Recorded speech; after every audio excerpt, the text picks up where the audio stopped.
युवकांसाठी आदर्शाचा दीपस्तंभ करावा अशी एक व्यक्ती, सारा देश ज्यांना करती सलाम असे आमचे डॉक्टर APJ अब्दुल कलाम यांचा जन्मदिवस 15 ऑक्टोबर हा जागतिक वाचन प्रेरणा दिन म्हणून साजरा करण्यात येतो.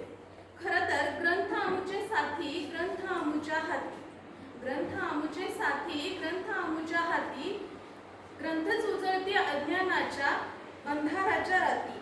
या ग्रंथांच्या तेजामधून जन्मा येती क्रांती, ग्रंथ शिकवती माणुसकी आणि ग्रंथ शिकवती शांती.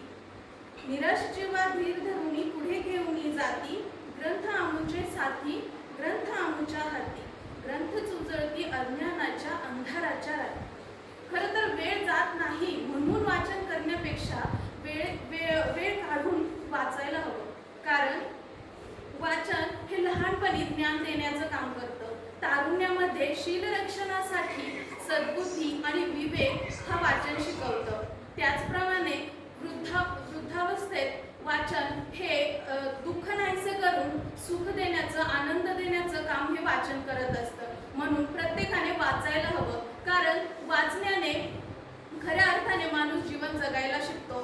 कारण आयुष्यामध्ये दोनच गोष्टी माणसाला पुढे घेऊन जात असतात. एक म्हणजे भेटलेली माणसं आणि दुसरी म्हणजे वाचलेली पुस्तकं. मग जेव्हा आम्ही कारण आज वाचनाची गरज का निर्माण होते, तर आज आमच्या हातातील पुस्तकाची जागा ही त्या स्मार्टफोनने घेतली. आज आमच्या हातातील पुस्तकांची जागा ही त्या टीव्हीवर दिसणाऱ्या सिरियल्सने घेतली आहे. परंतु या सर्वांमुळे माणसामध्ये वाढतो तो न्यूनगंड आणि भीती. परंतु जर वाचन करत असू तर या सर्वांवर विजय मिळवता येतो. वाचनामुळे माणूस पुढे जातो. जेव्हा माणूस पुढे जातो तेव्हा प्रयत्न करायला लागतो. प्रयत्न करतो तेव्हा यश मिळतं. यश मिळतं तेव्हा माणूस आनंदी होतो. जेव्हा आनंदी होतो तेव्हा कुठेतरी सुखही शोधायला लागतो. जेव्हा सुखही भेटतं तेव्हा माणूस खऱ्या अर्थाने समाधानी होतं. आणि या सर्वांचा पाया हे फक्त वाचन असू शकतं. कारण वाचन हे पुढत्याला हात देण्याचं काम करतं.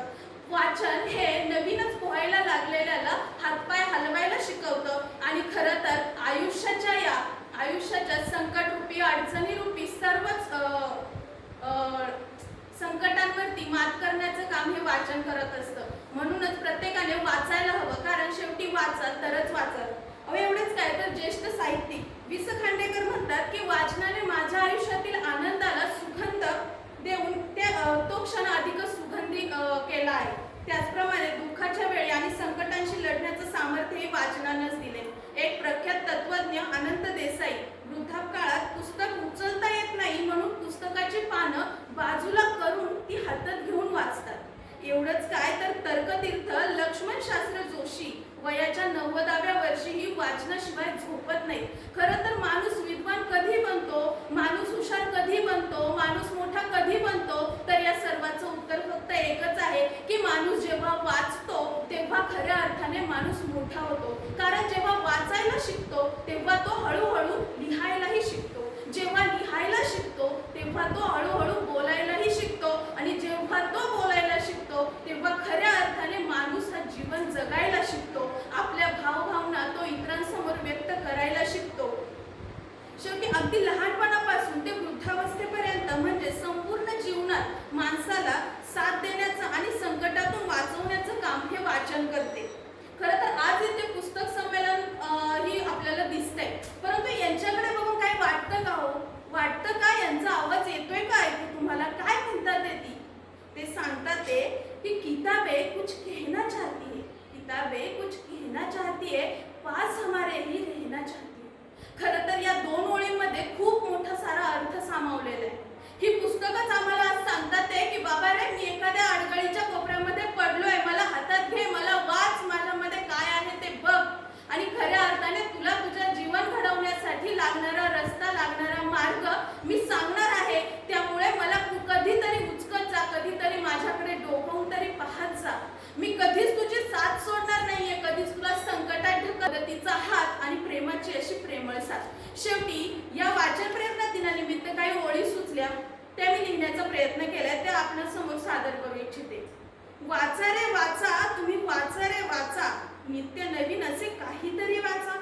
ध्यास आता तुम्हा लागू दे पुस्तकांचा, गाणी, गोष्टी, कथा नित्य तुम्ही वाचा. आज घेतलेला वसा त्यांनी प्रेरणा देण्याचा. म्हणूनच आज असे दिन वाचन प्रेरणेचा. त्या निमित्त संकल्प करा रोज वाचण्याचा.